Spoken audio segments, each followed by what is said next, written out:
చదవండి సామెతలు 15వ అధ్యాయం 1వ వచనం. వీలైతే మనకి ఆ చైర్లు కూడా కొని తెచ్చేవాళ్ళు దేవుని సేవకులుగా.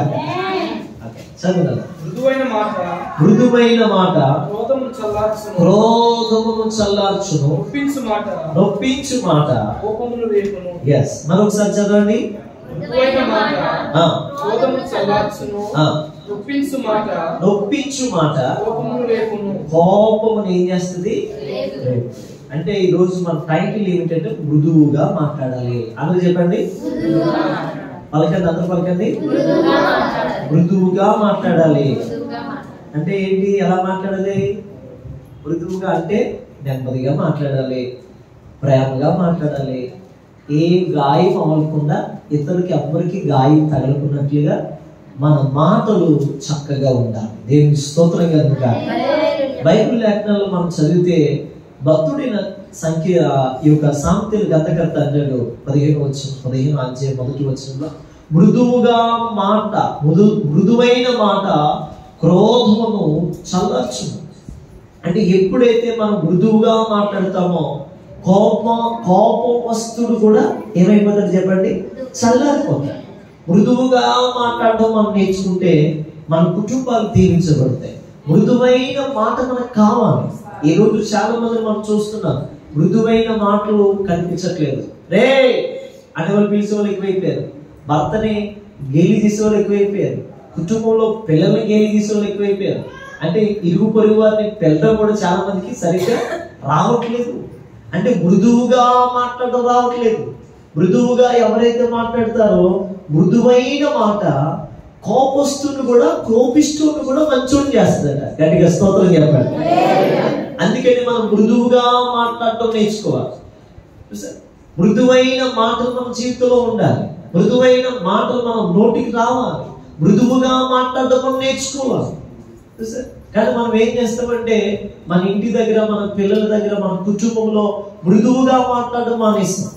ఎలా ఉన్నారంటే ఈరోజు సమాజం అంతా కూడా గయ్యాలిలాగా మాట్లాడే వాళ్ళు ఎక్కువైపోయారు కదా. ఏదో పిడుసుగా మాట్లాడే వాళ్ళు ఎక్కువైపోయారు. గొడవాడడానికి సిద్ధంగా ఉన్నాం అన్నట్లుగా మాట్లాడే వాళ్ళు ఎక్కువైపోయారు. కాబట్టి మృదువైన మాటలు మన నోటికి వచ్చునుగాక. రెండు చేతులెత్తి ఆమేన్ చెప్పండి.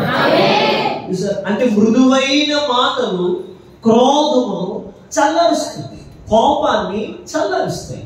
అంటే నీ మాటలోనే నీ జీవితం ఉంది, నీ మాటలోనే నీ బ్రతుకు ఉంది, నీ మాట మీదే నీ భవిష్యత్తు ఆధారపడింది.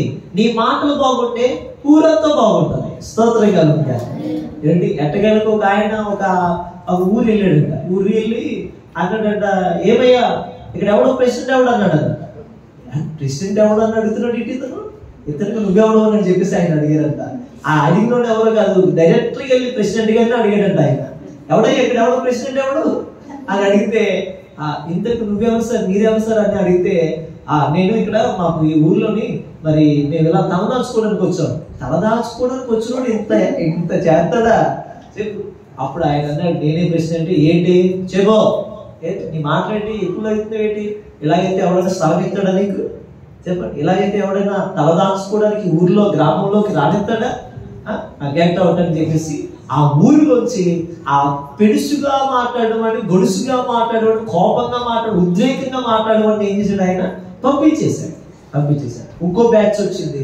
వాళ్ళు ఏమన్నారు, అయ్యా ఇక్కడ ప్రెసిడెంట్ గారు ఎవరో ఉంటారంట కదయ్యా, పలానా రాంబాబు గారు అంటే కదయ్యా, అయ్యా ప్రెసిడెంట్ గారి దగ్గరికి తీసుకెళ్తారయ్యా, ఇక్కడ మేము తలదాచుకోవడానికి వచ్చామయ్యా, కొన్ని రోజులు ఉండి వెళ్ళిపోతామయ్యా అని అంటే, అదే ప్రెసిడెంట్ గారు రండి అని చెప్పి ఇంటికి తీసుకెళ్ళిపోయి కాఫీ ఇచ్చి, స్తోత్రం గారు కాక మీకు ఏం కావాలి ఇప్పుడు అని చెప్పి చక్కగా అతను దాంట్లోంచి ఒక 4 సెంట్లు భూమి ఇచ్చి చక్కగా ఇక్కడ వేసుకోండి, ఇక్కడ ఉండండి, మీరు ఎన్ని రోజులు ఉండాలనుకుంటున్నారో అన్ని రోజులు ఇక్కడ ఉండొచ్చు.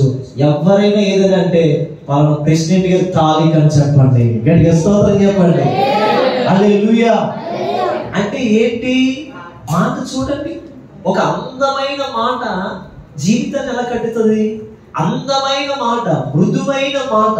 మృదువుగా మాట్లాడటం ఎంత అద్భుతమైన వరం అది. అన్ని వరాల కంటే మృదువుగా మాట్లాడటమే గొప్ప వరం. స్తోత్రం చెప్పండి. అందరికి స్తోత్రం చెప్పండి. మృదువుగా మాట్లాడటం మనం నేర్చుకోవాలి. గలిబిలిగా మాట్లాడకూడదు. వంకర మాటలు మనకు ఉండకూడదట. తర్వాత ఇంకో విషయం ఏంటంటే అసలు మనం కోపిష్ఠులుగా ఉండకూడదట. చూసారు అక్కడ ఏమంటాడు చూడు, మృదువైన మాట క్రోధమును చల్లచ్చు. అంటే కోపిష్ఠుని కూడా మృదువుగా వెళ్ళి సార్ అని చెప్పేసి అంటే ఎంత కూలిపోతాడైనా. ఒకసారి నేను సువార్త చేయడానికి వెళ్తున్నాను, జాగ్రత్తగా విన్నాను. సువార్త చేయడానికి వెళ్తుంటుంటే సమచింత అనే ప్రాంతంలో అక్కడ చాలా మంది కొట్టి దగ్గర పెద్ద పెద్దోళ్ళు అందరూ కూర్చున్నారు. అంటే ఊరు పెద్దోళ్ళు ఉంటారు కదా, వాళ్ళందరూ కూర్చున్నారు. మా పాస్టర్ గారు కూడా వాళ్ళ దగ్గరికి ఎందుకులే పెద్దోళ్ళు ఉన్నారు, వాళ్ళందరూ మళ్ళీ ఏదో అనుకుంటారు అని చెప్పేసి తప్పించుకుని వెళ్ళిపోతున్నారు. నేను వెంటనే పత్రిక కట్టుకుని వెళ్ళి ఏమిటి నమస్తే అండి సార్, నమస్తే అండి సార్, నమస్తే సార్ అని చెప్పి పెద్దోళ్ళు కదా కొద్దిగా గౌరవించి నమస్తే సార్, తాతయ్య గారు బాగున్నారయ్యా, అయ్యా బాగున్నారయ్యా, అయ్యా బాగున్నారని అంటే ఏంటయ్యా ఏంటిది ఇది పేపర్ ఏంటి అంటే ఆయన చూడడానికి కోపంగా ఉన్నారు. వాళ్ళందరూ కూడా ఎలా ఉన్నారు చెప్పండి, కోపంగా మాట్లాడడానికి సిద్ధంగా ఉన్నారు. ఇక్కడికి ఎందుకు వస్తున్నాడు ఈ అబ్బాయి, ఈ ఏదో చేసి పేపర్ ఇవ్వకుండా పంపించేద్దాం అనుకుని ఫీల్ అయిపోయి లోపల. కానీ మేము వెళ్ళేసరికి నేను వెళ్ళి సార్ అని చెప్పి పలకరించి తాతయ్య గారు బాగున్నారా, అంకుల్ బాగున్నారా, పెద్ద అయినా బాగున్నారా, తాతయ్య గారు ఎలా ఉంది ఆరోగ్యం అడుగుతుంటే ఏదో చుట్టూ అడుగుతున్నాడు అనుకుంటే మనసులో అనుకున్నారేమో, అది చెప్పండి బాబు అని చెప్పి అంటే అప్పుడు పత్రిక అందరికి ఇచ్చేసి యేసుప్రభు మన కోసం వచ్చాడండి, యేసుప్రభు నిజమైన దేవుడు అండి, యేసుప్రభు గొప్పోడండి, యేసుప్రభు తలంచుకోండి, వీలైతే మీకు సహాయపడతాడు, ఈ పత్రికలో ఉన్న మాటలు మీకు ఉపయోగపడతాయి అని చెప్పేసి అనగానే వాళ్ళందరూ అలా స్టాండ్ అయిపోయింది. స్తోత్రం గారు. అంటే మృదువుగా మాట్లాడితే అక్కడ గొడవ ఉండదు. స్తోత్రం గారుగా మనం మృదువుగా మాట్లాడడం నేర్చుకోవాలి. మృదువుగా మాట్లాడడం మనం నేర్చుకోవాలి. ఈరోజు కుటుంబంలో మృదువుగా మాటలు ఉన్నాయా? భార్య భర్తల మధ్య మృదువుగా మాట్లాడుకోగలుగుతున్నారా? కుటుంబాల మధ్య మృదువుగా మాట్లాడుకోగలుగుతున్నారా? అక్క చెల్లెల మధ్య మృదువైన మాటలు కనిపిస్తున్నాయా? ఒక చిన్న వస్తువు అక్కకి పెడితే తల్లి చెల్లి అంటది నువ్వు ఎక్కువ పెట్టేసి మృదువైన మాటలు పోయి పిడిసి మాటలు చెప్తుంటాయి. చెల్లికి కానీ ఒక వస్తువు ఎక్కువ పెడితే అక్క ఎన్ని గొడుసు మాట్లాడుతుందో. కాపురాలు కూలిపోయే మాటలు మాట్లాడతారు చాలా మంది. మృదువైన మాటలు మనం పలుకుదుముగాక. చెప్పండి, గట్టిగా చెప్పండి ఆమేన్. ఎప్పుడైతే మనం మృదువుగా మాట్లాడుతామో మన జీవితంలో గొప్ప కార్యాలు దేవుడు స్టార్ట్ చేయడం మొదలు పెడతాడు. అందుకే వాక్యం చెప్తుంది, చదవండి, కింద వచ్చిన చదవండి, నొప్పించు మాట కోపమును రేపు. ఎప్పుడైతే నువ్వు నొప్పించు మాట మాట్లాడతావో కోపాన్ని రేపుతుంది. అంటే నువ్వు నొప్పించే మాట అంటే గాయపరిచే మాట, హృదయాన్ని పిండేసే మాట, హృదయాన్ని ఇబ్బంది పెట్టే మాట. ఒక ఆడపడుచువైనా లేకపోతే తోటుకోలవైనా అక్క చెల్లెలైనా అన్న తమ్ములైనా కుటుంబమైనా ఇరుగు పొరుగు వారైనా సరే మన మాటలు ఎలా ఉండాలంటే నొప్పించు మాటలుగా ఉండకూడదు. మన మాటలు మృదువుగా మాట్లాడాలి. ఒక వ్యాపారం చేసేటప్పుడు, పనికి వెళ్ళేటప్పుడు, మనం ఎక్కడికి వెళ్ళినా సరే మృదువు తత్వాన్ని, మృదువైన మాటలు, మంచి మాటలు, అనుకూల మాటలు మనం పలకాలి తప్ప కోపించే మాటలు కానీ, నొప్పించే మాటలు కానీ, గాయపరిచే మాటలు కానీ ఏ మాత్రం మనం పలకకుండా ఉందువుగాక. ఈరోజు ప్రభు చెప్తున్నాడు మనతో, నా మట్టుకు నేను, మీ మట్టుకు మీరు ఏం చేయాలంటే మృదువైన మాటలు పలకడానికి ప్రయత్నం చేయాలి. ఇంకా మనం వెళ్దామండి. అదే సామెతలు 10వ అధ్యాయము 12వ వచనం చదవండి. 10వ అధ్యాయం 12వ వచనం. పగ కలహమును రేపును. చూసారు, అంటే పగ కలహాన్ని రేపుతుంది. అంటే పగతో మాట్లాడితే ఏమవుతుంది? పగతో మాట్లాడితే కలహం రేగుతుంది. అది ఇంకా పెద్ద యుద్ధంగా మారుతుంది. అది 3వ ప్రపంచ యుద్ధంగా మారుతుంది. 2 ప్రపంచ యుద్ధాలు అయిపోయి ఆల్రెడీ. ఇప్పుడు 3వ ప్రపంచ యుద్ధానికి సిద్ధంగా ఉన్నారు నాయకులు. అంటే పగ కలహాన్ని రేపుతుంది. నీలో ఉన్న పగ పెట్టుకుని మాట్లాడితే అది యుద్ధముగా మారుతుంది. అంటే ముందు మనలో ఏముండకూడదు? పగ ఉండకూడదు. అందరూ చెప్పారు, మీ పక్కకి కూడా చెప్పండి, నీలో ఉన్న పగని తొలగించు, అప్పుడే మృదువైన మాటలు మన నోటిలోంచి వస్తాయి. ఆమేన్.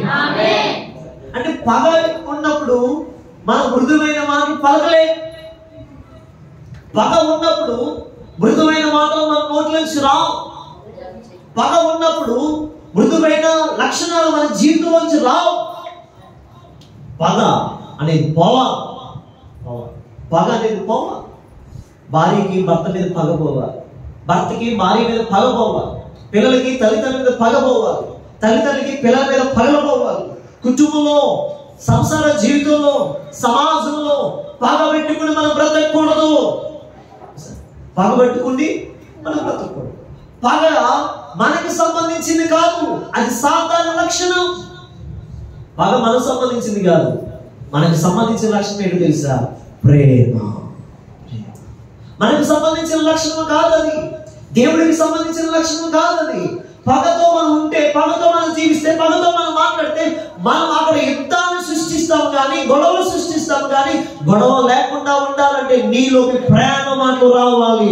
అప్పుడే ప్రేమ మాటలు పలికినప్పుడే, మృదువైన మాటలు పలికినప్పుడే నీ జీవితం, నీ కుటుంబం, నీ పని, నీ సమస్తము కూడా దీవిస్తాడు నా దేవుడు. ఎప్పుడైతే పగ ఉంటుందో ఆ పగ రోజు రోజుకి పిల్లలు పెడుతుంది. ఏం చేస్తుంది అది?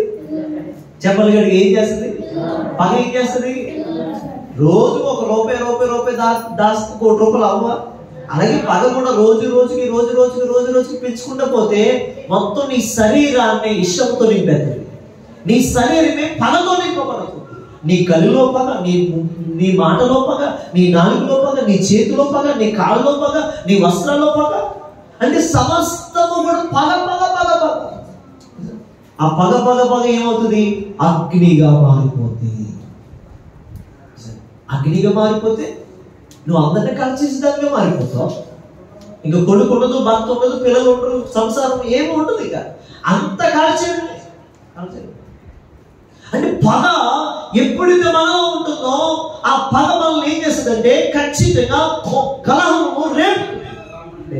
కానీ అది మన లక్షణం కాదు. మన లక్షణం ఏంటంటే, దేవుడి లక్షణం ఏంటి? ప్రేమ. చూడండి, ప్రేమ దోషాలన్నిటినీ, చెప్పాలి గట్టిగా అందరూ చెప్పండి, ప్రేమ ఏం చేస్తుంది? అందరూ చెప్పండి, ప్రేమ దోషాలన్నిటినీ కప్పుతుంది. అంటే ప్రేమ ఎప్పుడైతే వస్తుందో, యేసయ్య ప్రేమ మనలోకి ఎప్పుడైతే వస్తుందో, యేసయ్య ప్రేమ మనలోకి ఎప్పుడైతే వస్తుందో, ఆ యేసయ్య ప్రేమ మనల్ని అన్ని దోషాలని కప్పినట్టుగా చేస్తుంది. ఇంకా అది నువ్వు ఇలా చేసావు, నువ్వు అలా చేసావు, నువ్వు ఇలా చేసావు ఇంకేం చెప్పదు. అవి మర్చిపోతుంది. కొత్త జీవితం స్టార్ట్ చేస్తారు, కొత్త జీవితంలో ఉంటారు, కొత్త అద్భుతాలు చూస్తారు, కొత్త మేలులు చూస్తారు వాళ్ళు. అందుకనే ప్రేమ దోషాలన్నింటినీ కప్పుతుంది. ఈరోజు నీ ప్రేమ ఎలా ఉంది? మృదువైన ప్రేమేననేది, మృదువైన మాటలు పలుకుతున్న ప్రేమేననేది. అంటే ముందు నీలోకి మృదువైన మాటలు రావాలంటే నీలోకి ఏం రావాలి? ప్రేమ రావాలి. దేవుని ప్రేమ నీలో వచ్చినప్పుడే మృదువైన మాటలు నీలో వస్తాయి. స్తోత్రం చెప్పండి. రెండు చేతులెత్తి చెప్పండి. రెండు చేతులెత్తి ప్రేమ ప్రేమ ప్రేమ మృదువైన మాటలు. ఆమేన్. అంటే ప్రేమ మనలోకి వస్తేనే మృదువైన మాటలు మనలోకి వస్తాయి. స్పిరిచువల్ మాటలు వస్తాయి, ఆత్మీయ సంబంధమైన మాటలు వస్తాయి. ప్రేమ లేకపోతే మృదువైన మాటలు మనలోంచి రావు. సమర్పణ. ప్రేమ ఉంటేనే కొట్టిన పడతాం, తిట్టిన పడతాం, ఏమన్నా పడతాం. ఆటకి బట్టటికి పోయిన స్తోత్రం, హల్లెలూయా. ఏమన్నా పడతాం.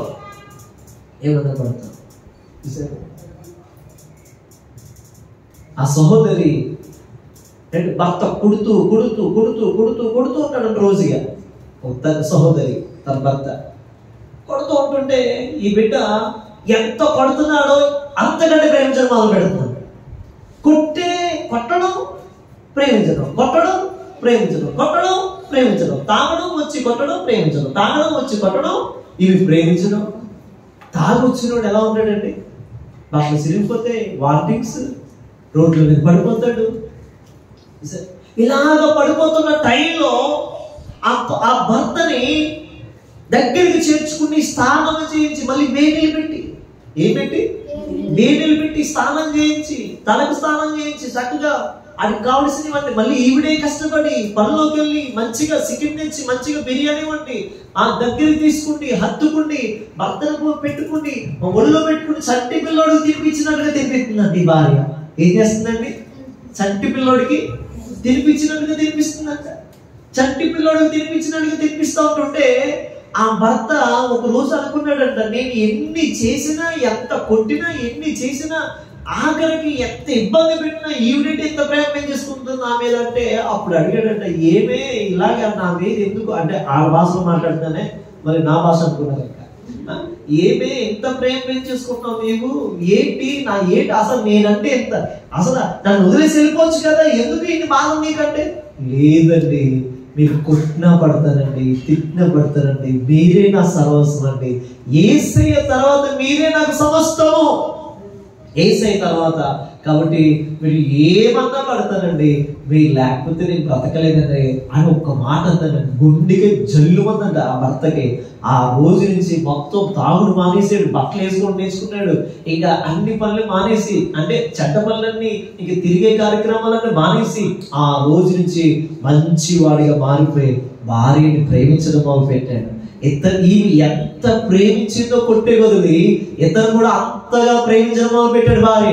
ఆమె అంతే. ఈసారి అన్నాడు, ఎక్కువ బండి ఎక్కువ, నేను వస్తాను చర్చికి, స్తోత్రం గాక, నేను వస్తాను, నువ్వు ఎక్కడికి వెళ్తే నేను అక్కడికి వస్తాను, నువ్వేం చేస్తే నేను అదే చేస్తాను, నువ్వేది కొలిస్తే నేను అదే చేస్తాను, ఇదిగో నీళ్ళు చాలా మార్పు ఉంది, అసలు నన్ను ఎంతగా ప్రేమించడానికి కారణం యేసయ్యా, అమ్మో నాకు యేసయ్య కావాలని చెప్పి ఆ రోజు నుంచి ఆయన కూడా యేసయ్య ప్రేమలో పడిపోయాడు. గట్టిగా స్తోత్రం చెప్పండి, హల్లెలూయా. అంటే ప్రేమ దోషాన్ని ఏం చేస్తుంది చెప్పండి, ప్రేమ ఏం చేస్తుంది? దోషాన్ని కప్పుతుంది. చిన్న పగ నీలో ఉన్న దేవుని ఉద్దేశం నీ ద్వారా జరగదు. ఈ పక్కన చెప్పండి, ఇలా కొద్ది చెప్పండి, చిన్న పగ నీలో ఉన్న దేవుని ఉద్దేశం జరగదు. నీ ద్వారా, నీ ఇంట్లో, నీ కుటుంబంలో దేవుని చిత్తము, దేవుని కార్యాలు, దేవుని అద్భుతాలు నీ ఇంట్లో జరగదు. అంటే చిన్న పగ నీకున్నా సరే ఆ పగను బట్టి నీ ఇంట్లో కార్యాలు జరగదు. మీరేమనుకుంటారంటే నేను ఎంత ప్రార్థన చేస్తున్నాను, ఎంత అలాగే ఏడుస్తున్నాను, ఎంత అలాగే చేస్తున్నాను, అయ్యో నా ఇంట్లో ఎందుకు ఇలా జరగట్లేదు, నా ఇంట్లో ఎందుకు ఇలా ఉంటుంది, ఎందుకు ఇలా జరగట్లేదు అంటే మనం ఎక్కడో పగ ఉంది. అన్న మీదో, చెల్లి మీదో, కుటుంబం మీదో, లేకపోతే మామగారి మీదో, అత్తగారి మీదో, లేకపోతే కుటుంబంలోనో, లేకపోతే ఇరుగు పొరుగు వారి ద్వారానో ఎక్కడో చిన్న పగ. ఆ పగ ఉంది కనుకనే మనకి దేవుడు అద్భుతాలు చేయట్లేదు.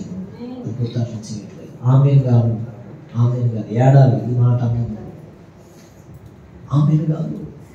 పగ ఉంటే దేవుడు చిత్తము మన ద్వారా జరగదు, దేవుడు ఉద్దేశం మన ద్వారా జరగదు.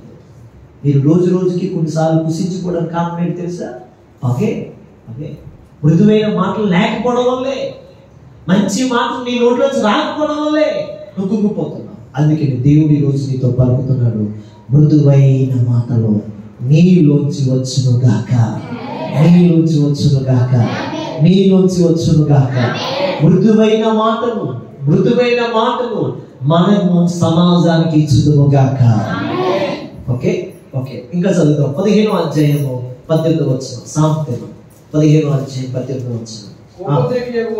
క్రోపోద్రేకి అగువాడు అంటే కోపిష్ఠుడు కలహాన్ని రేపుతాడు, దీర్ఘశాంతుడు వివాదాన్ని అణిచివేస్తాడు. అందరూ ఈ మాట చెప్పండి, దీర్ఘశాంతుడు వివాదాన్ని అణిచివేస్తాడు. దీర్ఘశాంతుడు వివాదాన్ని అణిచివేస్తాడు. మృదువైన మాటలు పలికేవాడు వివాదాన్ని అణిచివేస్తాడు. అంటే నేను అంటాను, దీర్ఘశాంతం ఎప్పుడు వస్తుంది? ప్రేమ ఉంటాయి. ప్రేమ ఉన్నప్పుడు మృదువైన మాటలు వస్తాయి. మృదువైన మాటలు పలుకుతున్నప్పుడు దీర్ఘశాంతం వస్తుంది. ఇప్పుడు ఒక ఆయన వచ్చేసాడండి, డైరెక్ట్గా వచ్చి ఒక ఆయన ఒకసారి నేను ఎందుకు కానీ ఇక్కడ స్కూటీ మీద కూర్చున్నాను, ఆయన తిట్టడం మొదలెట్టాడు. ఇలాగా అలాగా అలాగా ఇలాగా ఇలాగా అన్ని తిడుతున్నాడు. నేను చుట్టూ చూసుకున్నాను, ఎవరు లేరు. చుట్టూ చూసుకున్నాను, ఎవరు లేరు. ఆయన ఖచ్చితంగా నన్నే తిడుతున్నాడు. ఆ విషయం నాకు తెలుసు. కానీ నేను ఏమనుకున్నానంటే, ప్రభా నిజంగా నన్ను తిడితే నేను ఏమనుకోవట్లేదయ్యా, ఆయన క్షమించండి, స్తోత్రం గాక అంతే. క్షమించమని ప్రార్థన చేశాను. కానీ దేవుడు ఇవ్వాల్సిన పనిష్మెంట్ అతనికి ఇచ్చాను. అంటే నేను అంటాను, దీర్ఘశాంతంతో మనం ఓర్చుకోవాలి. మాటి మాటికి అత్తగారు అంటుంది కదని సర్దుకుని పోవడం కాదు. స్తోత్రం కనుక భర్త అన్నాడని సర్దుకుని పోవడం కాదు. పిల్లల మాట వినట్లేదని ఇంకెందుకు ఈ జీవితం అని చెప్పి ఆత్మహత్య చేసుకోవడం కాదు. ఇది కాదు జీవితం అంటే. సర్దుకుని పోయేది జీవితం కాదు, అలిగేది జీవితం కాదు, మాటికి పోయేది జీవితం కాదు. లేకపోతే ఆత్మహత్య చేసుకుంటే ఇంక నాకు చచ్చిపోతేనే సావే మేలు, ఇంక ఇదే బెస్ట్, ఆ గోతులోనో నూతులోనో ఆ ఊరిక ఏదో వేసేసుకుని చచ్చిపోతే ఇదే బెస్ట్ అనుకుంటారు చాలా మంది. ఇది కానే కాదు. అసలు మీ జీవితంలో ఓర్పు, దీర్ఘశాంతం వస్తే, దీర్ఘశాంతం వలన వివాదాన్ని మీరు అణిచివేసే శక్తి దేవుడు మీకు ఇస్తాడు. అంటే దీర్ఘశాంతం ఎప్పుడైతే మీరు పొందుకుంటారో, దీర్ఘశాంతం ముద్దైన యేసును చూడాలి. దీర్ఘశాంతానికి మంచి ఉదాహరణ ఆయనే, దీర్ఘశాంతానికి మంచి మాదిరి ఆయనే. ఆ యేసును చూడగలిగితే, యేసును చూసి యేసులాగా నువ్వు కూడా దీర్ఘశాంతంగా బ్రతకగలిగితే, మంచి మాటలు పలకగలిగితే, నీ ఇంటిలో గొప్ప వివాదాలు అంటే పెద్ద పెద్ద గొడవలు వచ్చినా సరే, చిన్న మాటలో అలా నీళ్లు పోసి ఆర్పేసినట్లుగా మంటని నువ్వు గొడవను ఆపే శక్తి దేవుడికి ఇచ్చునుగాక. దీర్ఘశాంతం అంత గొప్ప మేలు చేస్తుంది. దీర్ఘశాంతం ఏం చేస్తుంది? అంత మేలు చేస్తుంది. చూడ యేసు ప్రభు చాలా మంది అన్నారు, నువ్వు యూదులు రాజులు కదా, నువ్వు బయలుదేరువు కదా, నువ్వు మరియమ్మ కుమారుడు కదా. ఎగతాళి చేసేవాడు యేసు ప్రభుని ఎన్ని ఎగతాళి చేసినా, ఎన్ని మాట్లాడినా సరే యేసు ప్రభు దీర్ఘశాంతం వహించారు. ఆమేన్. దీర్ఘశాంతం వహించి యేసు ప్రభు తన చిత్తము, దేవుడి యొక్క ఆలోచన, దేవుడి యొక్క ఉద్దేశం ఎంతవరకు అయితే ఉండాలో అంతవరకు ఆయన ఓర్చుకుని జీవించాడు, ఓర్చుకుని బ్రతికాడు. అందుకనే ఆయనే మనకి గొప్ప మాదిరి. ఆయన లాగా మనం ఏం చేయాలంటే దీర్ఘశాంతం కలిగి జీవించాలి. దీర్ఘశాంతం కలిగి జీవించాలి. ఎప్పుడైతే మనం దీర్ఘశాంతం కలిగి జీవిస్తామో మనం దీవించబడతాం. దీర్ఘశాంతం కలిగి బ్రతుకుతామో మనం ఆశీర్వదించబడతాం. దీర్ఘశాంతంతో మనం బ్రతకడం నేర్చుకోవాలి. ఈరోజు సమాజంలో దీర్ఘశాంతం లేదు. ఉందండి, ఒక మాట పడట్లేదు. మరి ఆ తీరా అంటే కొరడు నేనే కనబడ్డానా అన్నాడు. ఏమన్నాడండి? కుర్చీలు అలా అయ్యారా? నేనే కనబడ్డానా భాష గారు? మీకు ఎవరు కనిపించలేదా? ఆ శ్యామశర్షి గారు అలా స్పెట్స్ పెట్టుకుని అలా చూద్దాం, మీకు ఏం కనిపించలేదు అండి? మేమే కనబడ్డామా? దీర్ఘశాంతం ఏది? ఫోన్ పెట్టే అన్నాను. ఇంక మమ్మల్ని అంటారు మీరు. ఏమంటారు? మమ్మల్ని అంటారు మీరు. మేమంటే ఎంత పగో మీకు. పగ మరి ఎకరాలు కొనేస్తున్నారని స్తోత్రం కలుగుగా. నాకు పగ ఏంటండి? మీరు బాగుండాలని స్తోత్రం కలుగుగా. మీరు ఎప్పుడు కూడా గద్దించే పాస్టర్ గారి దగ్గర ఉంటే మీరు గొప్పలు అవుతారు. రాసే పాస్టర్ గారి దగ్గర ఉండదు. ఆమె 50,000 ఇస్తుంది దేవక్క, 50,000 ఇస్తే ఏమన్నా అక్కన ఏమనుకోదు అసలు. అమ్మమ్మ 50,000 ఇచ్చి అక్కన ఏనంటే ఇంకేనా ఉంటుందా? ఎవడో మానేస్తుంది. స్తోత్రంగా అంటే సరదాగా అన్నాను. అంటే డబ్బులు ఇస్తే ఒకలాగా, డబ్బులు ఇవ్వకపోతే ఒకలా కాదు. ఇచ్చిన తోలు తీసేయాలి, ఇవ్వకపోయినా అంతే. దేవుడు చేస్తుంది. స్తోత్రంగా అంటే దేవుడు ఉద్దేశించింది దీర్ఘశాంతం కావాలి మనకి. పరిచయ విషయంలో దీర్ఘశాంతం ముఖ్యం, ఓర్చుకోవడం ముఖ్యం. ప్రభు యొక్క మాటల ప్రకారం, మృదువైన మాటల ప్రకారం మనం జీవించాలి. మృదువైన మాటలు మనం పలికినప్పుడే మనం గొప్పవారిగా మారతాం. రెండు చేతులకి స్తోత్రం చెప్పండి. హల్లెలూయా. చెప్పిన మాట చేయడమే, చెప్పిన మాట చేయడంలోనే గొప్ప ఆశీర్వాదం. అందుకని మృదువైన మాటలు మనం పలకాలి. కలహాన్ని రేపే మాటలు నీ ఇంట్లో ఉండకూడదు. కుటుంబాలు విడగొట్టే మాటలు నీ ఇంట్లో ఉండకూడదు. తెచ్చుకునే మాటలు నీ ఇంట్లో ఉండకూడదు. ఇడిపోతారన్న మాటలు నీ నోట రాకూడదు. నా వద్దు ఈ జీవితం అనే మాటలు నీ నోట రాకూడదు. ఎప్పుడైతే నువ్వు అలా ఉంటావో సాతాను క్యాచ్ చేస్తాడు. ఎప్పుడైతే నువ్వు అలా పలుకుతావో, పలికినంటే సాతాను కూడా అలా పట్టుకుంటాడు. చచ్చిపోతానన్నావు కదా అని ఎప్పుడు ఏమంటాడు తెలుసా? నువ్వు ప్రార్థన చేసుకోకపోతే చచ్చిపోవచ్చు కదా, చచ్చిపోవచ్చు కదా. పాస్టర్ గారు నీకు ఏం బట్టలు కొన్నారా మసు కింద, ఒక పొట్టి సీరను కొన్నారా, నీ జీవితం ఎందుకు, చచ్చిపో, ఎదుర్కొంటా కాలం చచ్చిపో అంటాడు. అంటే సాతాను ఏమంటాడు? మాటి మాటికి పాస్టర్ గారు ఒక సీర కొనలేదు, పాస్టర్ గారు ఒక డ్రెస్ కొనలేదు, ఎందుకమ్మా నీ బ్రతుకు పాస్టర్ అమ్మా, ఇంకెందుకమ్మా నీ బ్రతుకు అని చెప్పి సాతాను గారు మాటి చచ్చిపో అంటారు. వెంటనే మనం వాళ్ళకి చోటిస్తే కనుక ఖచ్చితంగా మనం చచ్చిపోతాం. అప్పుడు మనం ఎక్కడికి వెళ్తాం తెలుసా? నిత్య నరకానికి వెళ్ళిపోతాం. అదే చేశాడు యూదా. క్షమాపణకి దేవుడు అవకాశం ఇచ్చిన వినియోగించుకోలేదు యూదా. దేవుని క్షమాపణ కోసం వేచి చూశాడు. తండ్రి యేసు చూశాడు, క్షమించాడు. ఆయన అమ్మేసినా సరే క్షమించాడు. యేసు అమ్మేసినా సరే యూదా యేసుని అమ్మేశాడు. డబ్బు సంచి ఇచ్చినా సరే సాటిస్ఫాక్షన్ లేదు యూదాకి. సంచి ఇచ్చినా సరే అతను సంతోషపడలేదు. ఆఖరికి యేసు ప్రభుని అమ్మేస్తే డబ్బులు వస్తాయి అనుకున్నాడు, అలాగే అమ్మేశాడు. ఆయన డబ్బులతో తీసుకున్నాడు, సాటిస్ఫాక్షన్ లేదు. అయినా సరే యూదా అనుకుంటున్నాడు. అప్పటికి కూడా యేసు ప్రభు యూదా వైపు చూస్తున్నాడు. ఇప్పటికైనా సరే నేను క్షమిస్తున్నాను యూదా, నువ్వు పశ్చాత్తాపపడు. అయినా సరే యూదా పశ్చాత్తాపపడలేదు. ఆఖరికి ఏమైంది తెలుసా? తన ఆత్మ తనలోకి ఆల్రెడీ సాతాను చోటు ఇచ్చేసాడు. ఒకటి చచ్చిపో.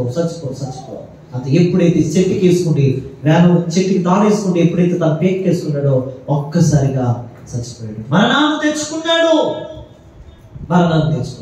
నేను అంటాను ఈరోజు మృదువైన మాట నీ ఇంట్లో ఉంటే మరణం నీ ఇంట్లో ఉండదు.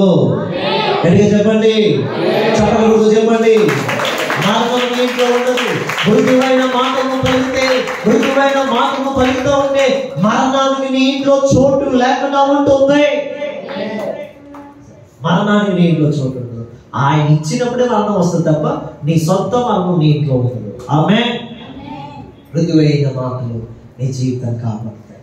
మృదువైన మాట నేను ఆదరిస్తుంది. మృదువైన మాటలు మనం పలకాలి. చూడండి 25 సామెతలు 15 వచనం. దీర్ఘ శాంతము చేత న్యాయాధిపతిని ఒప్పింపవచ్చు. అంటే భక్తుడు ఏమన్నాడు తెలుసా? దీర్ఘ శాంతం, మంచి మాట చేతనంట న్యాయాధిపతిని సైతం ఒప్పించచ్చు. అంటే న్యాయాధిపతిని ఒప్పించచ్చు.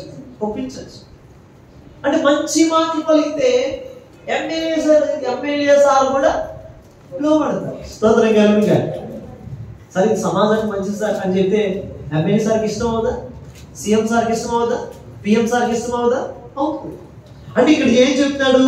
మంచి మాటలు దీర్ఘ శాంతము చేత న్యాయాధిపతిని సైతం ఒప్పింపవచ్చును.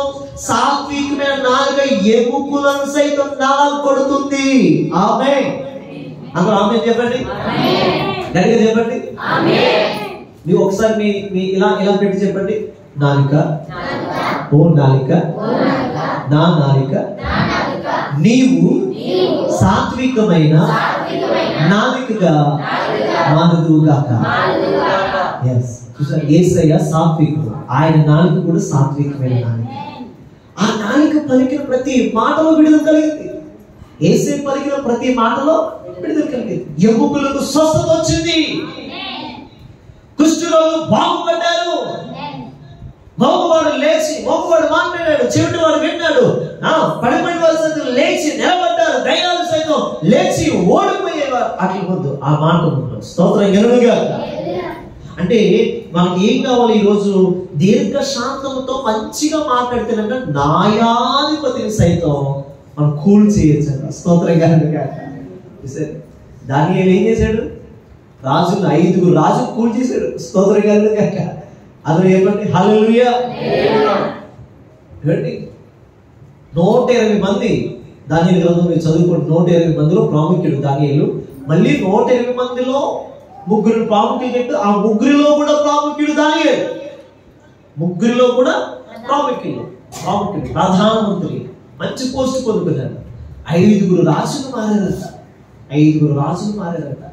దానియేలు నాలిక, దానియేలు మంచితనం, దానియేలు యొక్క మృదువైన మాటలు తనని పోస్ట్ నుంచి, తనకి కలిగిన మంచి అధికారం నుంచి కిందకి దిగనివ్వలేదు. వచ్చిన ప్రతి రాజుతో కూడా మంచిగా మాట్లాడాడు కనుకనే, మృదువుగా మాట్లాడాడు కనుకనే దానియేలు ఈ పదవి నేను కంటిన్యూ నీకు చేస్తున్నాను. చెప్పగలిగా మృదువుగా మాట్లాడే వాళ్ళు ఎక్కడైతే ఉంటారో అక్కడ జాబులన్నీ కంటిన్యూ అవుతాయి, పనులన్నీ దీవించబడతాయి. మృదువుగా మాట్లాడాలి. ఎలా మాట్లాడాలి? మృదువుగా మాట్లాడాలి. చర్చిలో ఉన్నప్పుడు ఒకలాగా, ఇంటికి వెళ్ళిన తర్వాత అసలైన రూపం బయటపడుతుంది. నా అంతు చూడు, నా తడాలు చూడు, అప్పుడు రాకూడదు. స్తోత్రం గడిగా స్తోత్రం చెప్పండి. మనం మృదువుగా మాట్లాడటం నేర్చుకోవాలి. స్థలాల దగ్గర, సరిహద్దుల దగ్గర చాలా మృదువుగా, డబ్బులు ఇచ్చే దగ్గర, కొనే దగ్గర, కొన్ని వస్తువులు ఇచ్చేటప్పుడు చాలా మృదువుగా మాట్లాడాలి. అందుకే ప్రభు చెప్తున్నాడు, దీర్ఘ శాంతం చేత న్యాయాధిపతులు కూడా మనం ఏం చేయొచ్చట? ఒప్పించచ్చు. అంటే వాళ్ళని సైతం ఒప్పించచ్చు. అంటే దాన్ని ఏం చేశాడు? దాన్ని వేసిపోయాడు. నెబుకద్నెజరు వచ్చాడు. ఇంకా చాలా మంది రాజులు వచ్చారు. చాలా మంది రాజుల్ని మృదువైన మాటలతో దానియేలు గెలుచుకున్నాడు. అందుకని దానియేలు గొప్ప ప్రయోజకుడయ్యాడు. ఆమేన్. ఎంతమందికి గొప్ప ప్రయోజకుడు అవ్వాలని ఆశ ఉంది? మీరు మీ పిల్లలు అవ్వాలని ఆశ ఉందా? ఆశ లేదండి మీకు? అమ్మా మీకు ఎవరికి లేదా ఆశ? చేయొద్దండి, కుడి చేయొద్దండి. మీ చేతులు నేను దీవించబోతున్నాను. మీ కుడి చేతి ఆఫ్ ఎత్తితే ఆఫ్ దీవునా, ఫుల్ ఎత్తితే ఫుల్ దీవునా. ఆఫ్ తింటే ఆఫ్ బిర్యానీ, ఫుల్ తింటే ఫుల్ బిర్యానీ. ఓకే, 2 చేతులు ఎత్తితే ఇంకా ఆశీర్వాదం. యేసు నామములో దేవుడు మిమ్మల్ని ఒక దానియేలుగా మృదువైన బిడ్డలుగా చేయనుగాక. నీకున్న స్థితిగతులు ఈ రోజు ఉన్నట్లుగా కాదు, మీ స్థితిగతులన్నీ రేపు గొప్పగా దీవించబడునుగాక. ఆమేన్. ఖచ్చితంగా అలాగే మృదువైన మాటలతో దేవుడు మీ నాలుకలు, మీ నోటిని నింపునుగాక. ఇంకా చూడండి, సాత్వికమైన నాలిక ఎముకలను నలగొడుతుంది. అమ్మా ఏం చేస్తుందంట? ఇప్పుడు ఒక ఆవిడ వచ్చి గొడవడేస్తుంటే అలా కాదు గారు, ఏంటి అసలు ఈ సమస్య ఏంటి? స్తోత్రంగా కూర్చొని మాట్లాడతారండి అని చెప్పేసి ఇంట్లో తీసుకెళ్ళి మంచిగా ఒక లస్సీ ఇచ్చి, స్తోత్రంగా ఒక లస్సీ ఇచ్చి తీపిగా, లేకపోతే ఒక మంచి మిఠాయో ఏదో మంచిది పెట్టి, అసలు ముందు తినని తర్వాత మాట్లాడదాం అని మళ్ళీ కూర్చేపటికి మళ్ళీ బిర్యానీ తెప్పించి, మళ్ళీ కూర్చేపటికి ఈ ఫోటో ఉండండి సాయంత్రం మాట్లాడదాం అని చెప్పి సాయంత్రం కూడా మంచి మటన్ బిర్యానీ ఉండి, స్తోత్రంగా కాక అవి సాయంత్రం మటన్ బిర్యానీ ఉంటుంది. ఇప్పుడు చెప్పండి ఏమవుతుంది? ఇన్ని తిన్నాం కదా, ఇంక మాట్లాడి చెప్పండి. కోపపడేవాడు చెప్పండి ఇక్కడ ఏమంటుంది? సాత్వికమైన నాలికంట ఎముకలను సైతం పిండేస్తుంది. నీ నాలిక సాత్వికంగా ఉంటే శరీరాన్ని కాదు, బయట వస్తువులు కాదు కోసేది, లోపల ఎముకలను సైతం పిండేస్తుంది, ఎముకలు సైతం నలగొడుతుంది. అంటే ఎంత కోపిస్తాడు నీ ముందుకు వచ్చినా సరే, నువ్వు సాత్వికంగా మాట్లాడితే వారి ఎముకలు దేవుడి శక్తి పనిచేస్తుంది. నీ మాట ద్వారా గొప్ప చేయగలుగుతుంది. ఆమేన్. రాజీ పడ్డాడు చాలా మంది, రాజీ పడ్డాడు. నేను తగ్గను ఏమంటారండి చాలా మంది? అబ్రహాం గారు నేను తగ్గేదే లేదు. ఈ మధ్యలో ఒకటి వచ్చేసింది, నేను తగ్గేదే లేదు. అక్క తగ్గేది లేదు. తగ్గను, నేను తగ్గవలసిన పని ఏంటి? తగ్గవలసిన పని లేదు. చాలా మంది ఏమన్నా తగ్గేదే లేదు అన్నారు. ఈరోజు ఏమైపోయింది ట్రెండ్ అంతా? ఇప్పుడు తగ్గేదే లేదు. తగ్గనా? ఎందుకు తగ్గరు మనం? ఎందుకు తగ్గరు మనం? మన క్యాస్ట్ వేరు, మన కులం వేరు, మన దేవుడు మనంతా పెద్దది. స్తోత్రం. తగ్గేది లేదు అంటారు. కాదు కాదు కాదు, నువ్వు ఎంత పెద్దోడు అని యేసయ్య దగ్గర చిన్నోడమే. ఆమె మనం ఎంత పెద్దోడమైనా యేసయ్య దగ్గర చిన్నోడే. చిన్నోడే తగ్గించుకుంటేనే పెద్దోడు యేసయ్య దగ్గర. ఆమె నేనే ఇచ్చాను, తగ్గేది లేదు. మా మనవల పేరు 3 రాయల్ మాస్టర్ గారు, తగ్గేది లేదు. అలా ఉండకూడదు, తగ్గేది లేదు అనకూడదు, తగ్గేవాడిగా ఉండాలి. అంటే సాత్వికమైన నాలిక మనకి రావాలి, సాత్వికమైన మనసు మనకి రావాలి. సాత్వికమైన మనసు, సాత్వికమైన నాలిక మనకు వస్తే ఆ నాలిక ద్వారా నువ్వు ఏదైనా సరే కొండను సైతం పిగిలించగలవు. ఆమేన్. అందరూ చెప్పండి, కొండను సైతం పిగిలించగలవు. నీకు సాత్వికమైన నాలిక నీకు రావాలి. 2 చేతులతో ఒక చిన్న ప్రార్థన చేసుకో. తండ్రి, నాకు సాత్వికమైన నాలిక ఇవ్వాలి. చెప్పండి, అందరూ చెప్పండి, నాకు సాత్వికమైన నాలిక ఇవ్వాలి, నాకు సాత్వికమైన నాలిక ఇవ్వాలి. అందరూ పలకండి, అందరూ పలకండి, అందరూ పలకండి. యేసయ్యా, నాకు సాత్వికమైన నాలిక ఇవ్వు. చెప్పండి చెప్పండి చెప్పండి. యేసయ్యా, నాకు సాత్వికమైన నాలిక ఇవ్వు. యేసయ్యా, నాకు సాత్వికమైన నాలిక ఇవ్వు. ఎవరైతే విశ్వాసంతో అడుగుతున్నారో దేవుడు వారికి ఇవ్వబోతున్నాడు, ఇవ్వబోతున్నాడు, ఇచ్చాడు. యేసు నామమున అడుగుచున్నాను తండ్రి. మనం ఎప్పుడైతే సాత్వికమైన నాలిక మనకు వస్తుందో ఎముకలను సైతం పెట్టేయగలం. ఇంకంతే, మనకు లోబడిపోతారంటే. అలాంటి కృప దేవుడు మనకి ఇచ్చును గాక. చూడండి, ఇక్కడ ఒక మంచి సందర్భం ఉంది. 1 సమూయేలు 25:21 నుంచి 33 దాకా చదివితే, నాబాలు ఒక ఆయన ఉన్నాడు. నాబాల్, అందరూ పలకండి, నాబాల్. ఈ నాబాలు ఒక ఆయన చాలా పెరిసిగా మాట్లాడతాడు. ఏమీ లేకపోయినా, పెద్ద ఏమీ లేకపోయినా సరే గొడుసుగా ఉంటాడు. ఈ నాబాలను ఆయన ఏం చేశాడంటే, ఒక సమయంలో ఆ మాట చదువుదామా? చదవండి. 25 1 సమూయేలు 25:21 నుంచి చదువుతాను.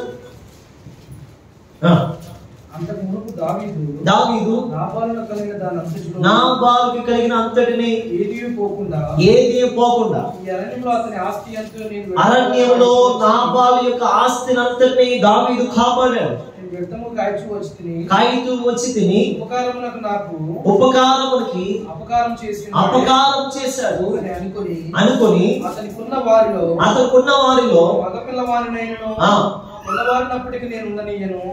అతనుకున్న సంతానంలో, అతనుకున్న రాజ్యంలో మగ పిల్లని వాడిని కూడా ఒక్కడిని కూడా ఉంచునని దావీదు ఒక ఖబర్దారుగా చెప్తున్నానని మాట్లాడుతున్నాడు. లేదా దేవుడు మరి గొప్ప అపాయం దావీదు శత్రువులకు కలుగజేయును గాక అని ప్రమాణం చేసి, దావీదు యొక్క శత్రువైన నాబాలుకి ఒక ఏంటంట కలుగు చేయను గాక అని పలికి ప్రమాణం చేసెను. అబిగాయేలు దావీదును కనుగొని దావీదుకు సాష్టాంగ నమస్కారం చేసి, జాగ్రత్తగా వినాలి, అతని పాదాలను పట్టుకొని ఇట్లా, నా ఏలినవాడా, ఈ దోషము నాదరించు, నీ దాసురాలైన నా మాట నన్ను మాట్లాడినిమ్ము, చెప్పు మాటలు ఆలకించినట్లుగా నా ఏలినవాడా, దుష్టుడైన ఈ నాబాలు లక్షణాలు లక్ష్య పెట్టవద్దు. అతని పేరు గుణములను సూచించున్నది. నాబాల్ అంటే మోటివాడు. అందరూ చెప్పండి, నాబాల్ అంటే ఏంటి? అందరూ పలకాలి, మోటివాడు అనండి. మోటితనం. ఈరోజు చాలా మంది ఇలాగే ఉంటారు. మేము చేసినా ఉపకారం చేయరు చాలా మంది. నాబాలులా ఉండిపోతున్నారు చాలా మంది. కానీ ఏ ఇంట్లో అయితే నాబాలు ఉంటారో అదే ఇంట్లో అబిగాయలు లేచుదురు గాక. అబిగాయలు లేచినప్పుడు అబిగాయలు వెళ్ళింది దావీదు దగ్గరికి, అయ్యా నా ఏలువాడా, అయ్యా నా భర్త చేసిన తప్పును బట్టి క్షమించండి అయ్యా, పాదాలు పట్టుకుని అతనికి ఇవ్వాల్సినవన్నీ ఇచ్చి దావీదుకి మంచి మాటలు, మృదువైన మాటలు పలికింది. అప్పుడు దావీదు అంటాడు, ఖచ్చితంగా నీ భర్త నేను చంపను, నీ కుటుంబాన్ని నేను విడిచిపెడతానని చెప్పాడు. హల్లెలూయా. అంటే నేను అంటుంది ఏంటంటే అక్కడ మనం పలకవలసిన మాట, చూడవలసిన మాట మృదువైన మాట. చెప్పండి, అబిగయీలు ఏ మాట మాట్లాడింది? చెప్పండి, ఏ మాట మాట్లాడింది? మృదువైన మాట అబిగయీలు నోట వంట వచ్చింది. అందుకే దావీదు అబిగయీలు కుటుంబాన్ని, నాబాలు కుటుంబాన్ని చంపకుండా వదిలేశాడు. నేను అంటాను, ఒకవేళ అబిగయీలు కూడా దావీదు మీద తిరగబడితే చరిత్ర వేరుగా. అందుకే నేను అంటాను, మృదువైన మాటలు ఏ ఇంట్లో ఉంటాయో, మృదువైన మాటలు భార్యలో ఉండాలి, కుటుంబంలో ఉండాలి, భర్తలో ఉండాలి, పిల్లల్లో ఉండాలి, సంసార జీవితంలో ఉండాలి. అందుకని మృదువైన మాటలు మనం చూడగలిగితే ఆ మృదువైన మాటలు బట్టి దేవుడు ఒక దావీదు అనుకోండి, దావీదు లాంటి దేవుడు మనం ఏం చేస్తాడంటే దీవించడం మొదలు పెడతాడు. చప్పలు కొడుతూ ప్రభు నామమున ఆశీర్వదించాడు దావీదు, అబిగయీలుని మెచ్చుకున్నాడు దావీదు. అబిగయీలుని బట్టి నాబాలు కుటుంబాన్ని చంపడం మానేశాడు. ఈ రోజు అలాగే మనము కూడా ఒక ఇంట్లో ఒక అబిగయీలు ఉంటే చాలు, దేవుని హృదయాన్ని మనం గెలుచుకోగలుగుతా. అందరూ చెప్పారు, నా ఇంట్లో నేను ఒక అబిగయీలుని. చెప్పండి, నా ఇంట్లో నేను ఒక అబిగయీలుని. అంటే ఖచ్చితంగా అబిగయీలు దావీదు హృదయాన్ని గెలుచుకుంది, తన మాటలతో గెలుచుకుంది, తన మృదువైన మాటలతో గెలుచుకుంది, యుద్ధం జరగకుండా గెలుచుకుంది, ఆ కీడు కలగకుండా గెలుచుకుంది. అందుకని మనము కూడా ఈ రోజు దేశాల మీదకి వస్తున్న యుద్ధాలన్నీ ఇవన్నీ జరగకుండా ఉండాలంటే అబిగయీలు లాగా దావీదు దగ్గరికి వెళ్ళినట్టుగా యేసయ్య దగ్గరికి మనము కూడా వచ్చి ఇవన్నీ మనం ఆపాలి. అది కూడా మనం కన్నీటితో చేయాలి. ఆమేన్. మృదువైన ప్రార్థన నీకు ఉండాలి. ఏ ప్రార్థన నీకు ఉండాలి? ఏ ప్రార్థన నీకు ఉండాలి? చెప్పండి, పక్కన చెప్పు, మృదువైన ప్రార్థన. మృదువైన ప్రార్థన. మృదువైన ప్రార్థన ఉందా ఈరోజు మనకి? అంతా ఇవి ఇవి ఇవి ప్రార్థనే. అంతా ఇవ్వండి ప్రభా, ఇవ్వండి ప్రభా, ఇవ్వండి ప్రభా, ఇవ్వండి ప్రభా. నా కూతురు దీవించు, నా పిల్లలు దీవించు, నా మనవుని దీవించు, మా కుక్కను దీవించు, మా గేదెను కూడా దీవించు. అసలు అంటే ప్రార్థన ఇదా? ప్రార్థన ఇదా అసలు? అంటే దీవించడంతోనే కాదు, అసలు నువ్వు అడగకుండానే దీవిస్తాడు ఆయన. నువ్వు అడగకుండానే దీవిస్తాడు. ఎందుకని? నువ్వు ఆయన కుమారుడు కాబట్టి, నువ్వు ఆయన కుమార్తెవు కాబట్టి నువ్వు అడగకుండానే ఇస్తాడు. తగిన సమయంలో ఆయన ఇస్తాడు ఖచ్చితంగా. అయితే మనం ఏం చేయాలి తెలుసా? ఇతరుల కోసం ప్రార్థన చేయాలి, నశించిపోతున్న వారి కోసం ప్రార్థన చేయాలి. అబిగయీలు వలె మనము కూడా మృదువైన మాటలతో దావీదును దర్శించినట్లుగా, దావీదు హృదయాన్ని అబిగయీలు గెలుచుకున్నట్లుగా యేసయ్య హృదయాన్ని మనం గెలుచుకోవాలి. అలాగే మృదువైన ప్రార్థన మనం చేయగలిగితే నిజంగా మన దేశంలో గొప్ప శాంతి కలుగుతుంది. ఆమె చెప్పండి గట్టిగా, ఇంకా గట్టిగా చెప్పండి. హల్లెలూయా, హల్లెలూయా. ఈరోజు మీరందరూ ఒక అబిగయీలు లాగా మృదువైన మాటలు పలుకుదురుగాక. ఇంకా మనం ముందుకెళ్తే చూడండి, ముందుకెళ్తే అక్కడ కొన్ని మాటలు మనకు కనిపిస్తాయి. యేసుక్రీస్తు ప్రభువారు ఒక రోజు ఒక తల్లి ఒక సహోదరిని యేసుక్రీస్తు ప్రభు దగ్గరికి తీసుకొచ్చారు. అంటే యేసుక్రీస్తు ప్రభువారి యొక్క మాట విధానం చూద్దాం ఒకసారి. యేసుక్రీస్తు ప్రభు ఎలా పలికారు? ఒక వ్యభిచారిని, పట్టబడిన వ్యభిచారిని తీసుకుని వచ్చి ఆ పాపం చేసిన వదిలేశారు. ఈ పాపం తీసుకువచ్చారు, ఈ వ్యభిచారం చేసిన స్త్రీని తీసుకువచ్చారు. తీసుకుని వచ్చి యేసు ప్రభు దగ్గరకు వచ్చిన తర్వాత యేసు ప్రభు చెప్తున్న మాట, యేసు ప్రభుతో వారు అంటున్నారు, యేసు ప్రభువా నువ్వు దేవుడు అయితే ఇక్కడ ఏ న్యాయం తీరుస్తావు చెప్పు అని చెప్పి ఆ పాపం చేసిన ఆవిడ ఆయన ముందు పెట్టి వీళ్ళు అంటున్నారు, మేము రాయలేయడానికి సిద్ధంగా ఉన్నాం, మేము రాయలేయడానికి సిద్ధంగా ఉన్నాం, నువ్వు ఏం తీర్పు తీరుస్తావో తీర్చంటే ఆయన ఒకటే అన్నాడు, ముందు మీలో పాపం లేని వాడు ఆమె మీద రాయేయండి. మీలో ఎవరైనా పాపం లేని వాడు ఉంటే వాడు ముందు ఆ పాపం చేసిన స్త్రీ మీద రాయి వేయండి అని చెప్పి ఆయన ఇసుక మీద కొన్ని పేర్లు రాస్తూ ఉంటాడు. వాళ్ళకి అర్థమైంది, ఇతడు మన పాపాలన్నీ రాస్తున్నాడని, ఇతడు మన జీవితాన్ని రాస్తున్నాడని, ఇతడు మనం చేసిన చిట్ట అంతా, మనం చేసిన పాపాల శిష్ట అంతా ఇతని దగ్గర ఉందని ఒక్కొక్కరు గుర్తించి తెచ్చిన రాయిలన్నీ అక్కడే పారేసి వారు వెనక్కి తిరిగి వెళ్ళిపోయారు. హల్లెలూయా. వెనక్కి తిరిగి వెళ్ళిపోయిన తర్వాత ఆ మొక్కరు తెలియలేదు. ఆయన అన్నాడు, అమ్మా అమ్మా నీ మీద ఎవరు రాయి వేయలేదా అంటే అప్పుడు దాకా ఆవిడ అలాంటి మాట విన్నదంటారా? తన జీవితంలో ఆమె ఎన్నో సార్లు తప్పిపోయింది, ఎన్నో కుటుంబాలు నాశనం చేసింది అనుకుంటా. ఆమె ఒక పాపం చేసే స్త్రీ. ఆమెను ఎవరైనా మంచిగా పిలుస్తారా? అమ్మా మాట్లాడదు. ఎవరైనా మంచిగా పిలుస్తారయ్యా? మంచిగా చూసినోడల్లా ఎనకాల వాడతాడు, చూసినోడల్లా ఏదో రకరకాలుగా మాట్లాడతాడు. వాడు రకరకాలుగా మాట్లాడి ఆడవాళ్ళు కూడా సైతం నీకు బుద్ధి లేదు, అది లేదు, ఇది లేదు, రకరకాలుగా మాట్లాడి నువ్వు కాపురాలు చెడగొట్టావు, మాకు నువ్వు ఎందుకున్నావు ఈ ఊరిలో అని చెప్పి ఎన్ని మాట్లాడుతుంటారు ఆవిడ్ని. కానీ యేసయ్య దగ్గరికి వచ్చేసరికి యేసయ్య ఒకడే అన్నాడు, అమ్మా.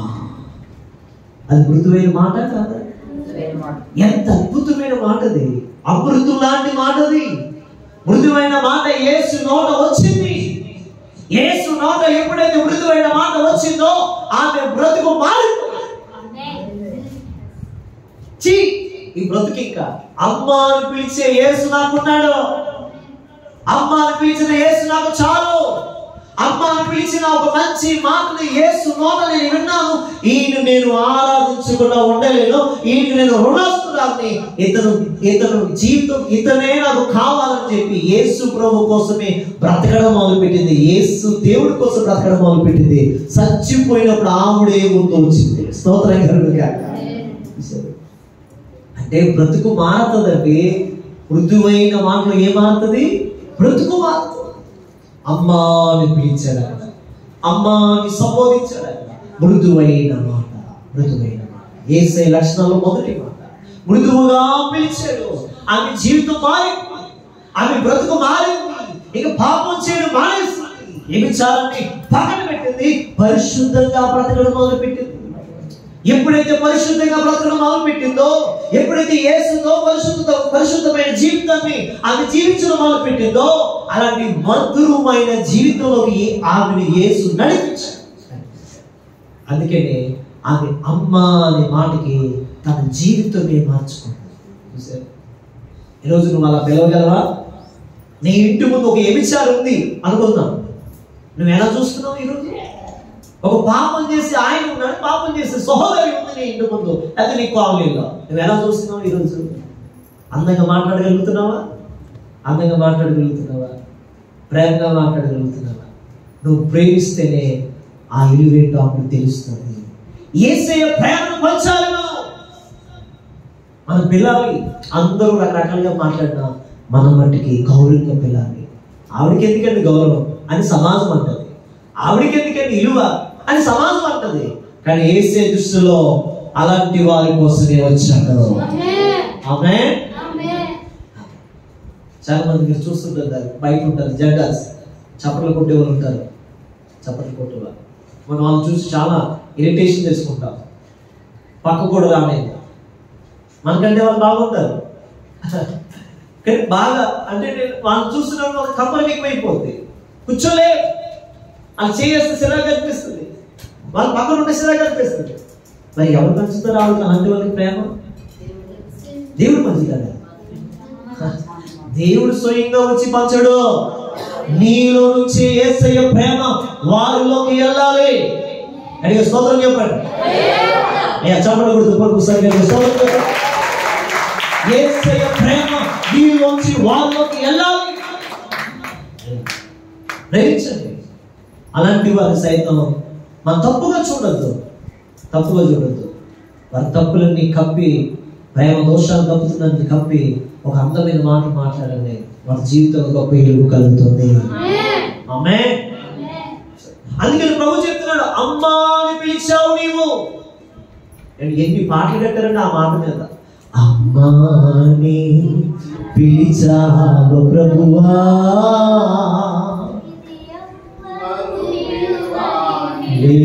ఎవరు పిలవలేలాగా, అది యేసుకు మాత్రమే సాధ్యమైంది.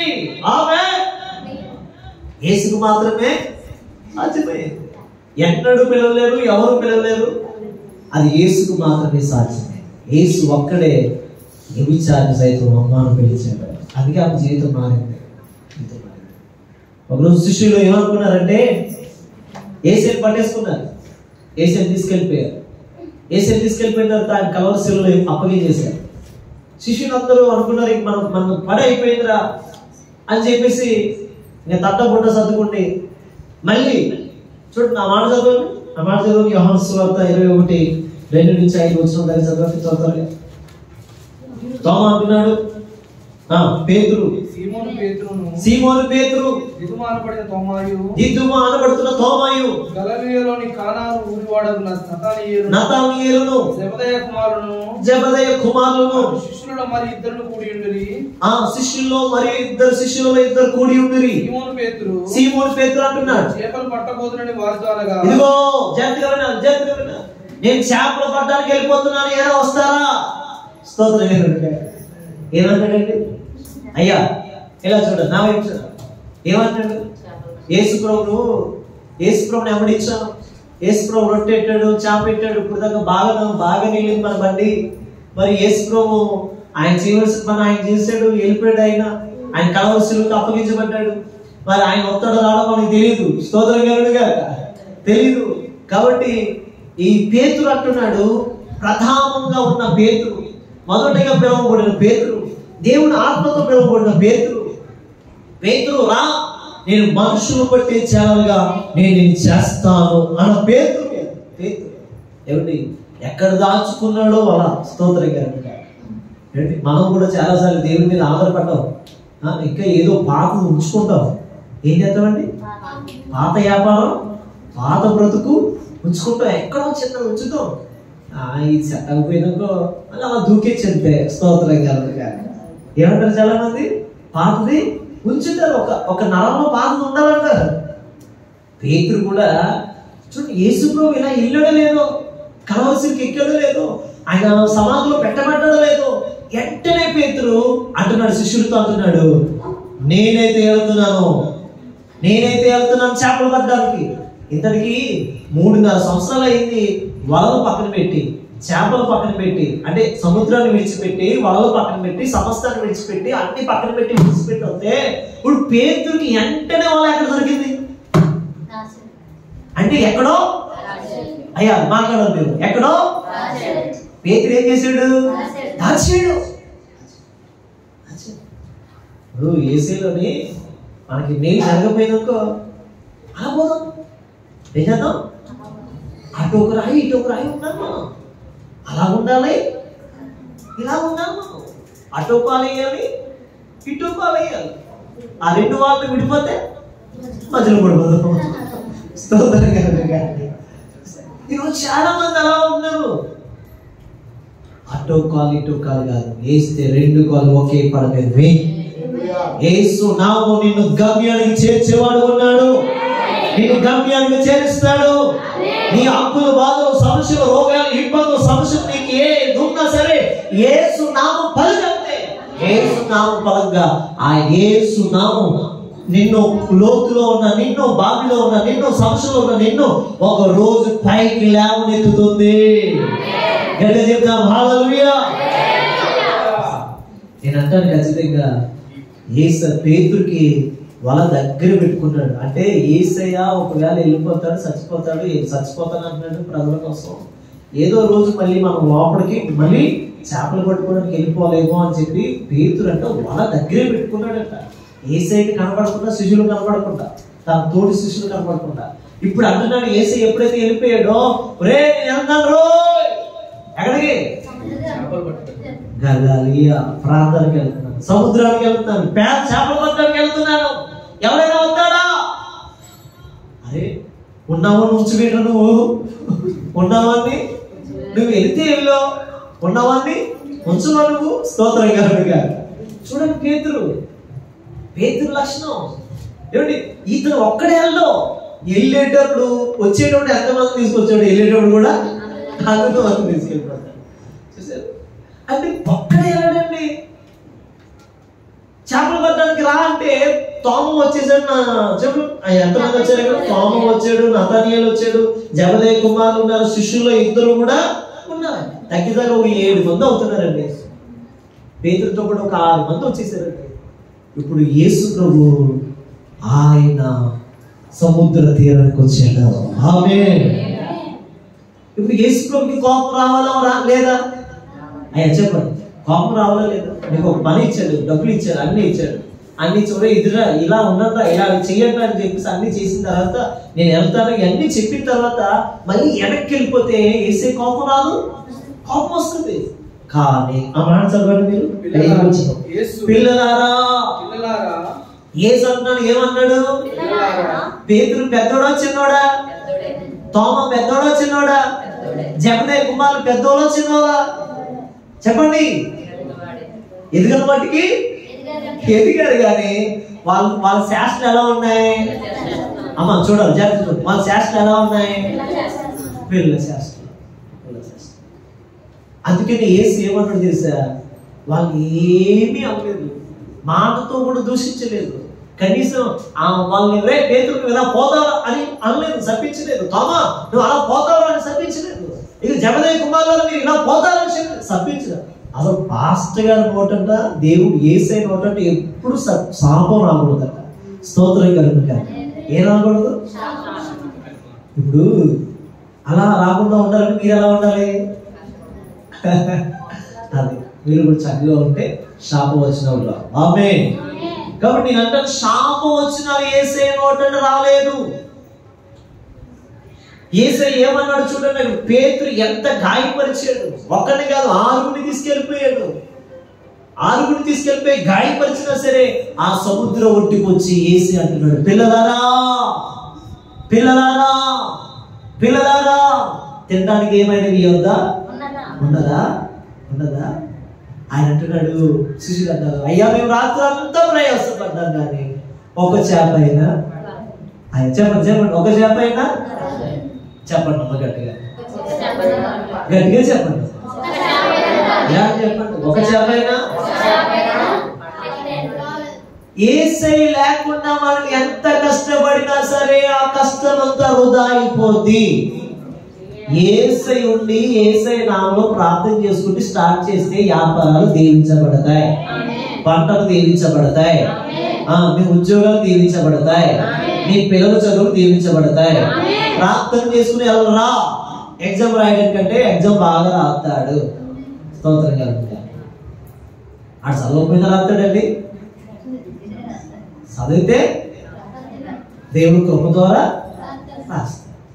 చదవకపోయినా రాస్తారండి పాస్టర్ గారు.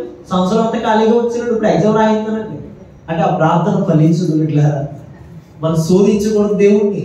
ఆయన కష్టపడితే కష్టపడ్డ వాడికి ప్రతిఫలం ఉంటుందని దేవుడు చెప్పాడు. కష్టపడాలి.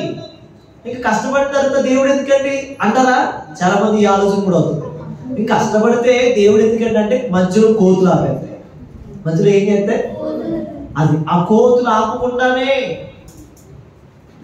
ఒక ఆయన అనుకున్నాడంట, బాగా చదువుతున్నాడంట, ఏ సీట్లో అయినా సరే ఫస్ట్ ర్యాంక్ అతనికి. సీట్లు అయితే మంచి జాబ్ కాల్ లెటర్ వచ్చింది, ఒక జాబ్కి, ఉన్నతమైన జాబ్కి కాల్ లెటర్ అయితే నేను బాగా చదువుతాను కదండి మంచి ధీమాలో ఉన్నాడంట. దేవుడితో నాకు పర్లేదు అనుకున్నాడంట, దేవుడితోనే నాకు పర్లేదు అనుకున్నాడంట. దేవుడితో పర్లేదు అనుకుని బయలుదేరాడంట.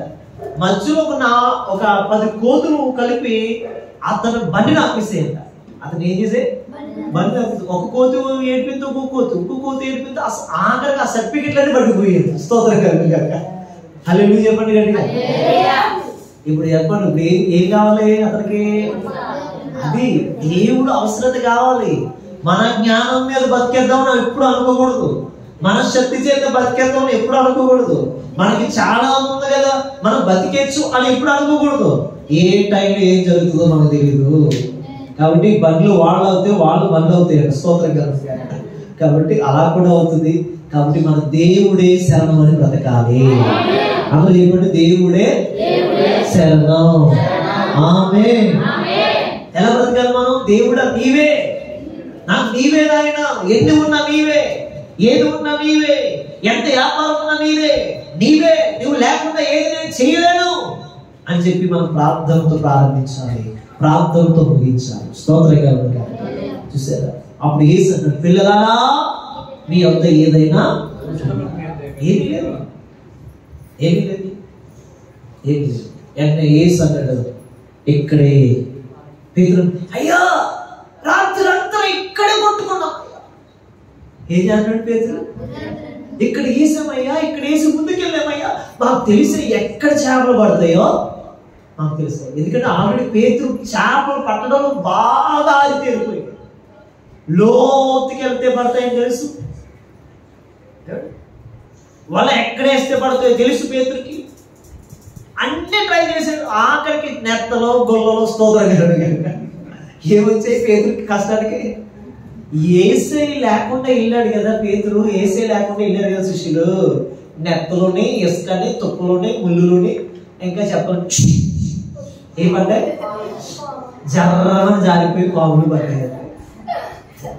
ఆఖరికి అవన్నీ దురుక్కొని కడుక్కుంటుంటే ఏసై వచ్చాడు. ఏసై, పిల్లలరా మీ దగ్గర ఏమైనా ఉన్నాయా? అయ్యో బోధకుడా, మా దగ్గర ఏమీ లేవు, మేము రాత్రంతా ప్రయాసపడ్డాం. ఏసై లేకుండా నువ్వు ఎంత కష్టపడినా ఆ కష్టం వ్యర్థమైపోద్ది. ఏసై ఉన్న కష్టం కొద్దిగా వచ్చిన చాలు నీకు నెలలు నెలలు సమృద్ధి కలుగుతుంది. గట్టిగా చప్పట్లు కొట్టండి. హల్లెలూయా. ఏసై మాట మృదువైన మాట. చెప్పండి, ఏసై మాట, ఏసై మాట. నేను ఏసై మాట అంటే మీకు మృదువు అని చెప్పండి. ఏసై మాట. స్త్రీలు చెప్తారా పురుషులు చెప్తారు? గట్టిగా చెప్తాం. ఏసై మాట. ముందు మా పురుషులకి ఇద్దాం అవకాశం, తర్వాత స్త్రీలకి ఇద్దాం. అమ్మో లేదు లేదు, స్త్రీలు ఫస్ట్ అంటే కాదు, స్త్రీలకి ఇద్దాం. ఏసై మాట. ఏసై మాట. పురుషులు మన పొరుగు నిలబెట్టారు. ఏసై మాట. చెప్పండి, ఏసై మాట. ఏసై మాట. ఆమేన్. ఏసై మాట మృదువైన మాట. పిల్లలారా అని పిలిచాడు. ఎంత తప్పు చేశాడు పేతురు? విడిచిపెట్టి వెళ్ళిపోయాడు. శిష్యులు విడిచిపెట్టి వెళ్ళిపోయినా ఏసయ్య లోపల బాధ ఉంది, వ్యాధి ఉంది. రేపు మీకు మంచి భవిష్యత్తు ఇవ్వాలనుకుంటున్నాను రా, నేను సింహాసనాన్ని మీకు ఇవ్వాలనుకుంటున్నాను, మీరు చేసేది చేపల కోసమే వచ్చారా? అయ్యో, ఉన్నతమైన పని మీకు ఇస్తే, ఉన్నతమైన ఈ పరిశుద్ధ గ్రంథాన్ని మీ చేతులు పెడితే చేపలు పట్టుకుంటారా? రండి అని చెప్పి, పిల్లలారా అని చెప్పి మళ్ళీ ఆయన ప్రత్యక్షత, ఆయన మహిమ, ఆయన గొప్పతనం శిష్యులకు చూపించిన తర్వాత పేతురు అన్నాడు, పీచే ఉండు, బతికినా చచ్చినా నీతోనే ఉంటాం. చదవండి గట్టిగా. బతికినా చచ్చినా నీతోనే. యేసయ్యా, ఇక చేపలు పట్టేదే లేదు, బలవాన్ని ఇక్కడే పారేస్తున్నాను. ఆమేన్. ఈ రోజు మీరు కూడా అలాగే యేసయ్య కోసం మనం బ్రతుకుదుము గాక. యేసయ్య కోసం బ్రతుకుదుము గాక. యేసయ్య కోసం బ్రతుకుదుము గాక. ఆ రోజు బాధపడి బాధ పెట్టాం. ఇది నిజంగా ప్రత్యక్షమైన అద్భుతమైన యేసుని మనం విడిచిపెట్టాం. లేదు లేదు లేదు అని చెప్పి మళ్ళా యేసయ్య వెనకాల వెళ్ళారు. అందుకని యేసయ్య వెనకాల వెళ్ళినందుకు పేతురు నీడ పడితే చాలా అద్భుతాలు జరిగాయి. ఇప్పుడు మీ నీడ పడితే చాలు ప్రజలు లేచిన ఎంతమంది నమ్ముతున్నారు?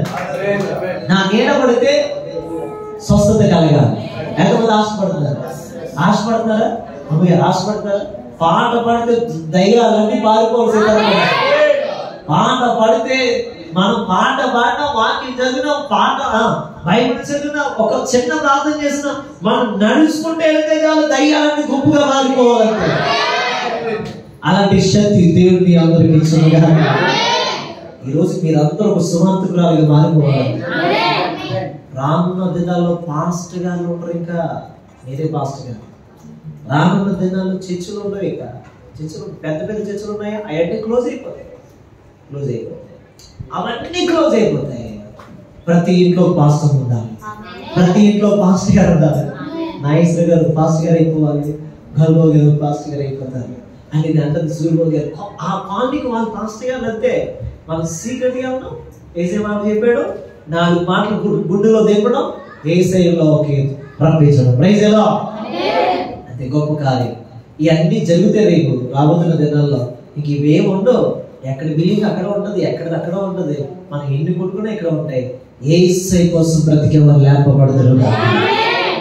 యేసై వెనకాల వెళ్ళిన పేతురు అద్భుతాలు చేశాడు. మీరు కూడా అలా చేయదురు గాక, అలా చేయదురు గాక. మీ పక్క వారు కూర్చున్నారు కదా, స్వస్థత లేని కూర్చుండగా స్వస్థత వచ్చేయాలంటే సిస్టర్ గారు విశ్వాసం చేస్తున్నారా? మీలో ఉన్న స్వస్థత వారు ఆవులో వెళ్ళిపోవాలి. ఆవులో ఉన్న బలహీనత పోయి స్వస్థత వచ్చేయాలంటే, అంటే కూర్చున్నా సరే, తాకినా సరే, వస్త్రం పడినా సరే స్వస్థత కలగాలంటే. ఆమేన్. అలాంటి కార్యాలు మనం చూడబోతున్నాం. చూసారు కాబట్టి యేసు ఒకటే అన్నాడు, మాధుర్యమైన మాటలు యేసే నోట ఉన్నాయి. కాబట్టి ఈరోజు యేసే మాట చూడండి. పిలాతు దగ్గరికి కూడా వెళ్ళాడు. యేసే అన్నాడు, పిలాతు అంటున్నాడు, నిజమేనా, నువ్వు యూదులు రాసివేనా అని అడుగుతుంటే, ఎస్ మీరన్నట్లే. బరబ్బా దగ్గరికి వెళ్ళినప్పుడు బరబ్బాతో అన్నాడు, బరబ్బా అంటున్నాడు, ఒక మాట అంటున్నాడు, బరబ్బా నువ్వు నేను కలిస్తే మొత్తం దేశాన్నే ప్రపంచాన్నే ఏలిచన్నాడు. అయ్యా నీ రాజ్యం వేరు, నా రాజ్యం వేరు అని స్మూత్ గా చెప్పాడు. అంటే యేసే మాటలు ఎంత మాధుర్యంగా ఉన్నాయి, యేసే మాటలు ఎంత మాధుర్యంగా ఉన్నాయి, ఎంత మృదువుగా ఉన్నాయి. ఈరోజు నీ మాటలు కూడా అలా ఉండాలి. అలా ఉన్నప్పుడే నీలో యేసు ఉంటాడు. అలా ఉన్నప్పుడే నీలో యేసు ప్రత్యక్షం అవుతాడు. అలాంటి మాటలు మన నోట్లోకి వచ్చును కాక. సాత్వికమైన మాట, మృదువైన మాట మన నోట్లోకి వచ్చును కాక. అలాంటి కృప దేవుడు మనందరికీ ఇచ్చును కాక. ఎంతమంది మృదువైన మాట కావాలి? అయితే మోకాలు వేసి ప్రార్థన చేసుకుంటాం. తండ్రి, నాకు మృదువైన మాటలు కావాలి, పెళ్లి మాటలు నాకు వద్దు, మనవాడి మాటలు నాకు వద్దు.